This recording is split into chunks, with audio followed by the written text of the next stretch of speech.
তাহলে কি মানে প্রধানমন্ত্রী নরেন্দ্র মোদী ইউনূসের সঙ্গে তার মানে ভালো সম্পর্ক রেখে একদম মানে ইউনূস যেটা বলবেন সেই রকম ভাবে তিনি করবেন?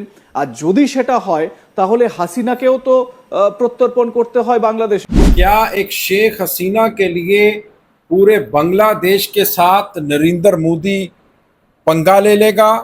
क्या पूरे बांग्लादेश के साथ लड़ाई मोल ले लेगा? क्या शेख हसीना अब जो नरेंद्र मोदी है वापस बांग्लादेश को दे देंगे? क्या नरेंद्र मोदी ने घुटने टेक दिए हैं प्रोफेसर यूनुस के आगे? दोस्तों, ये वेस्ट बंगाल मीडिया कुछ सवाल कर रहा है, लेकिन सबसे बड़ा जो सवाल है वो ये है कि जिस तरह से शेख हसीना की मांग की गई है, जिस तरह से शेख हसीना के बारे में कहा गया है, प्रोफेसर यूनुस ने मोदी की आंखों में आंखें डाल के बात की है। इससे पहले ऐसा नहीं होता था दोस्तों। और जिस तरह से वो प्रॉपर एक पेपर वर्क के साथ गए हैं, हाथ में उन्होंने नोट्स पकड़े हुए थे, कागज के टुकड़ा, यानी उसके ऊपर पूरा पेपर वर्क था और उसके मुताबिक उन्होंने बताया कि आपने ये हमारे साथ ज्यादतियां की हैं, आपने ये नाइंसाफियां की हैं, लिहाजा अब हमसे बर्दाश्त नहीं होगा। अस्सलाम वालेकुम दोस्तों, আমি এহসান খান আর আপনারা দেখছেন এহসান খান यूट्यूब चैनल। आशा करो अपना राशुभाई वालों आचन बहुत इंपॉर्टेंट वीडियो है। वेस्ट बंगाल मीडिया दोस्तों कह रहा है कि क्या अब नरेंद्र मोदी अपना प्रोफेसर मोहम्मद यूनुस के आगे उन्होंने जो घुटने हैं वो टेक दिए हैं, हार मान ली है। अब क्या अब शेख हसीना को वापस कर दिया जाएगा, दे दिया जाएगा बांग्लादेश को? और अब एक शेख हसीना के बदले क्या अगर नहीं देता मोदी तो पूरे बांग्लादेश के साथ क्या लड़ाई मोल लेंगे? और फिर वो कह रहे हैं कि जिस तरह से प्रोफेसर यूनुस ने हाथ में नोट्स पकड़कर और किस तरह से कागज के टुकड़े के साथ पूरा जो पेपर वर्क था ना दोस्तों वो करके आए हैं, और मोदी के साथ जो मीटिंग थी, पहले बांग्लादेश ने नोक किया मीटिंग के लिए बिम्स्टिक की, लेकिन हिंदुस्तान ने अच्छा रिस्पॉन्ड नहीं किया, कोई मीटिंग के लिए हाँ नहीं की। लेकिन जैसे बिम्स्टिक वहाँ गए, चाइना में गए, तो वहाँ पर उन्होंने 7 सिस्टर के बारे में लैंडलॉक कहा, तो फिर मोदी की अकल ठिकाने आई। और फिर खुद जो इंडिया, मोदी जो मिलना नहीं चाहता था यूनुस के साथ, फिर उन्होंने मीटिंग भी की। मीटिंग ऐसी की कि 27 मिनट प्रोफेसर का वेट किया मीटिंग रूम में, और जो सिर्फ मुलाकात, एक छोटी सी मुलाकात करना चाहते थे, वो बायलैटरल मीटिंग पर चेंज कर दी गई। यानी ये है करिश्माती जो personality Nobel prize winner Yunus सरकार की। मानना पड़ेगा भाई, उसको खेलना आता है फॉरेन पॉलिसी में, ये आप सबको मानना पड़ेगा, वो बड़ा खिलाड़ी है। तो दोस्तों इसी के ऊपर एक वीडियो क्लिप है, आइए वो देखते हैं मजीद वेस्ट बंगाल मीडिया इसके ऊपर क्या रिपोर्ट कर रहा है।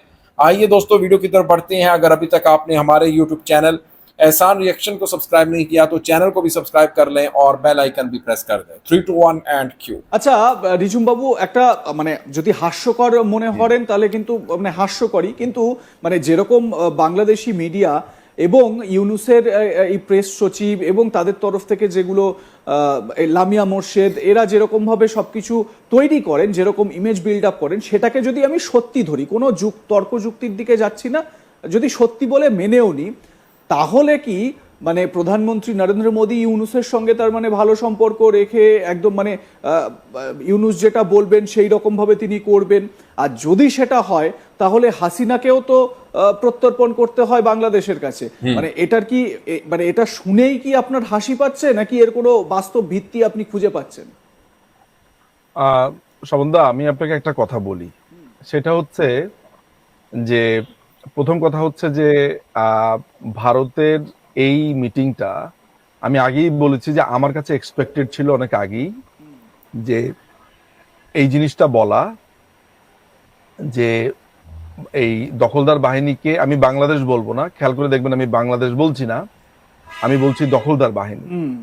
এই দখলদার বাহিনীকে বুঝিয়ে দেওয়া বা বলা, সেগুলোর কারণেও মিটিং হওয়াটা জরুরি। এবং আমি মনে করি যে এই মিটিং না, সামনে আরো মিটিং হবে, এবং সেই মিটিংয়ে ইতিমধ্যে ভারতের কূটনৈতিক মহল থেকে পরিষ্কার করে জানিয়ে দেওয়া হয়েছে যে এই অনির্বাচিত সরকারের সাথে আসলে কোনো ধরনের বড় কোনো ইস্যুতে যাবে না। দেখুন, বাংলাদেশের মিডিয়াতে সারাটাক্ষণ নরেন্দ্র মোদী, বিজেপি এবং সরকারকে, ভারতের সরকারকে নানানভাবে গালমন্দ, সমালোচনা তারপরে সোশ্যাল মিডিয়াতে তো নোংরা ভাষাতে শ্রী নরেন্দ্র মোদীকে আক্রমণ করা হয়, নানানভাবে আক্রমণ করা হয়। আপনি জানেন সেটা কমিউনাল আক্রমণ, সাম্প্রদায়িক আক্রমণ, তাকে নিয়ে তার ব্যক্তিগত চরিত্র খণ্ডন থেকে শুরু করে অনেক কিছু। তো ইন্টারেস্টিং ব্যাপার হচ্ছে যে যখনই এই মিটিংটা হলো তখনই বলা শুরু করলো, দেখেছেন, দেখিয়ে দিয়েছে, দেখেছেন মিটিং শেষ পর্যন্ত হয়েছে। অর্থাৎ সেই মিটিংটা হওয়াটা অনেক বড় একটা ব্যাপার দাঁড়িয়েছে। তো যাকে নিয়মিত যার চরিত্র খণ্ডন, চরিত্র অ্যাসাসিন করা হয়, যাকে নিয়ে নোংরা কথাবার্তা বলা হয় বাংলাদেশের বা এই দখলদার বাহিনীর মিডিয়াতে, সেই মানুষটার সাথে যখন মিটিং হয় তখন সেটা যখন একটা বড় ধরনের হেডলাইনে পরিণত হয়, বুঝতে হবে যে ভেতরে ভেতরে এটা ছিল একটা চরম আকাঙ্ক্ষিত একটা ব্যাপার যে নরেন্দ্র মোদীর সাথে কবে দেখা হবে। এই আকাঙ্ক্ষার কথা লুকিয়ে এই না পাওয়ার বেদনার জন্য সারাটাক্ষণই আপনার গালিগালাজ করা হয়। যখন হাতে পেয়ে যায় তখন সেটা নিয়েই হেডিং শুরু হয় যে দেখেছেন আমরা কত বড় মানুষের সাথে মিটিং করেছি। আচ্ছা, এগুলো আলোচনাটা হয়েছে চটুল আলোচনা, এগুলো সামাজিক যোগাযোগ মাধ্যম, তারপরে দখলদার বাহিনীর মিডিয়া কি বলছে না বলছে। আমি আসলে মূল ব্যাপারটাতে ফোকাস করতে চাই, যেটা সাধারণ মানুষ বুঝতে চান, যে এই মিটিংটার মধ্য দিয়ে কি এই ধরনের কোনো মেসেজ গেল যে ভারতের সরকার বর্তমানে এই অনির্বাচিত সরকারকে এক ধরনের বৈধতা দিয়েছে? এটাই তো শেষমেশ মানুষ এটা জানতে চায়, এবং এইটা নিয়ে এক ধরনের সুখ অনুভব করতে চায় বা প্রশান্তি লাভ করতে চায়, যে এর ফলে সম্ভবত মাননীয় প্রধানমন্ত্রী শেখ হাসিনা মূল্যহীন হয়ে গেলেন বা মাননীয় প্রধানমন্ত্রী অপ্রাসঙ্গিক হয়ে গেলেন। এইটাই তো এন্ড অফ দ্য ডেতে এইটাই হচ্ছে জিস্ট। दोस्तों, आपने ये वीडियो देखी है किस तरह से जो प्रोफेसर मोहम्मद यूनुस हैं उन्होंने दो टोक अल्फाज में कहा है कि भाई शेख हसीना वापस करो, फिर ही आपके साथ हम आगे बढ़ सकते हैं, हिंदुस्तान के साथ कुछ बातचीत हो सकती है। अगर शेख हसीना वापस नहीं करता हिंदुस्तान तो फिर उसके साथ आगे कोई बातचीत नहीं होगी। ये दो टोक जवाब दिया गया है बांग्लादेश की तरफ से, और फिर बांग्लादेश की तरफ से प्रॉपर एक पेपर वर्क के साथ मीटिंग की गई है। और जिस तरह से प्रोफेसर मोहम्मद यूनुस ने बातचीत की है, इससे पहले दोस्तों ऐसा नहीं था। यानी जी हजूरी थी, चापलूसी थी, और जैसे हिंदुस्तान चाहता था वैसे मीटिंग सिर्फ नाम की हुआ करती थी, तस्वीरें, पिक्चर्स लेने के लिए वो मीटिंग हुआ करती थी। पहले से ही सब कुछ तय होता था, पहले से ही सब कुछ पता था कि ये कुछ होना है। मीटिंग सिर्फ दिखावे की हुआ करती थी पहले, जब शेख हसीना की हुकूमत थी। क्यों? क्योंकि वो खुश करने में हर वक्त रहते थे हिंदुस्तान को। लेकिन ये जो नई हुकूमत है प्रोफेसर यूनुस की, इन्होंने फर्स्ट टाइम हुआ है बांग्लादेश की हिस्ट्री में कि मोदी की आंखों में आंखें डालकर बात की है।